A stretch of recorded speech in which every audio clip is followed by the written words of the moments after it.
One thing I cannot help but think of today is how awful it must have been for Jesus' apostles. The fear and maybe depression they must be feeling. Jesus, their leader, their teacher, their friend, who they came to believe as being the Messiah, was dead. And what was worse was the fact that one of their own betrayed him. Judas, like many others at the time, probably thought when the Messiah came, he would free them from their Roman occupiers, and maybe thought that if he just pushed Jesus into a corner, that he would have to act and free them. And then afterwards, Judas took his own life. First, the crowd welcomed Jesus with palm branches, and then turned against him on Good Friday. And instead of Jesus, they called for Barabbas, a criminal, to be released. So for their own protection, they locked themselves in. They shut themselves in away from the community. Shows that they have probably suffered great mental pain. We see the words of Jesus fulfilled. Satan will sift you like wheat.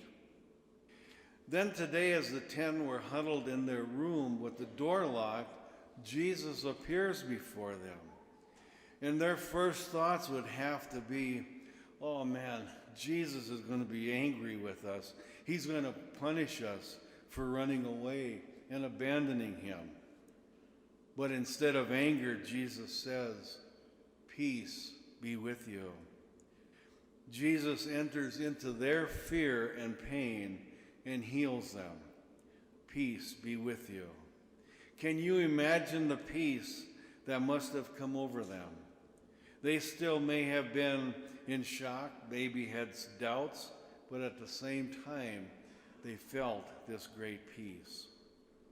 Jesus himself, like his apostles, had been sifted like wheat in the Garden of Gethsemane when he prayed this cup might pass him by. But not his will, but the will of the Father. And now he is there to comfort them. We know that his suffering has left its mark. He showed them his hands and his side. And for those 10 apostles, what a blessing they received, as they only had to wait from Thursday until Sunday to have their pain and doubts relieved. Thomas, on the other hand, had to wait a bit longer.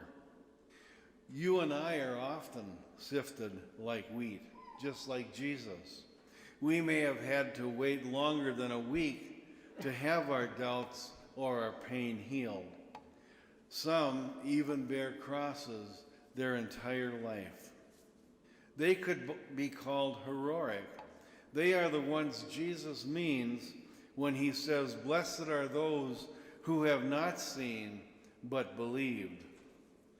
Peter wrote about this when he said, "Through your faith, God's power will guard you until the salvation at the end of time." Although you and I may not have visions like the apostles, but Jesus does send comfort when we are being sifted. How many times do we hear, maybe even said it ourselves, if it wasn't for so-and-so, we would have never made it through this trial. Just as he brought peace to his disciples, he sends peace and healing to each of us. We all know that someone who is sensitive, kind, and caring, and they have the ability to bring peace to us just at the right time. Thanks be to God for sending the gift of someone just when we need it. Because of this gift, we can say, "My Lord and my God," even when times may be tough.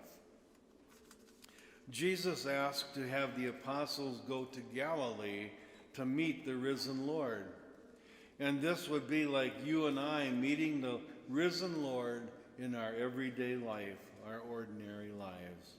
One way to meet Jesus is through the kindness of others who care enough to stop and help. When Thomas returned, as he was told, "They have seen the Lord," he did not have faith yet and was relying simply on his own reasoning. Thomas was stubborn and he refused to believe, and that caused the division between the 11. This same kind of division can be seen in families today. We can see in most families those whose faith and reasoning are in harmony with Jesus and those that are not. You and I may try to help others in the family, but we may be met with negative results. Instead of, "Unless I touch the nail holes and put my hand in his side," we may hear something like, "Well, you can try to force me, but I'm not going to Mass." Like Thomas, we fail to see the peace that has come over you because of your faith. Because Thomas has only relied on his reasoning and wanted control of his own destiny, he shut Jesus out of his life. You and I need to allow our reasoning and logic to work together in harmony with our faith. Relying only on reasoning and logic like Thomas, we close ourselves off to God. Our independence, our pride, our wanting to control all things in our life shuts Jesus completely out. In place of these are things that we need to trust in God with our lives, in his mercy. We have to allow him to bring others into our lives and through them find peace. You and I also have to allow Jesus to use us in the lives of others. Again, we need to trust that when he sends us to someone, he will give us the strength and to allow him to work through us. People, including myself, find it very easy to talk about how bad our world is today. It is filled with pain and suffering, and everything seems to be out of sync. But I truly believe that to make a better world begins with each of us. We are here celebrating Mass. We profess to be faith-filled people who love God. We need to allow Jesus to use us to help others. I also believe that what the world needs now is for people to be kind to one another. It's so easy for us to make decisions about someone as to whether they're deserving of our love and our time. It is much harder for us to look past ourselves and be Jesus to someone. Today we reflect on the risen Lord and the peace that he brought to his disciples, the peace he brings to each of us. We cannot help but see the pain and the suffering in our world. But today, let us prepare to receive Jesus in Holy Eucharist. Let us examine our conscience, and let us ask Jesus how we can be his disciples to one another. What do you and I need to do to allow Jesus to put us in the life of someone who needs us? How can we allow Jesus to use us to be the risen Jesus?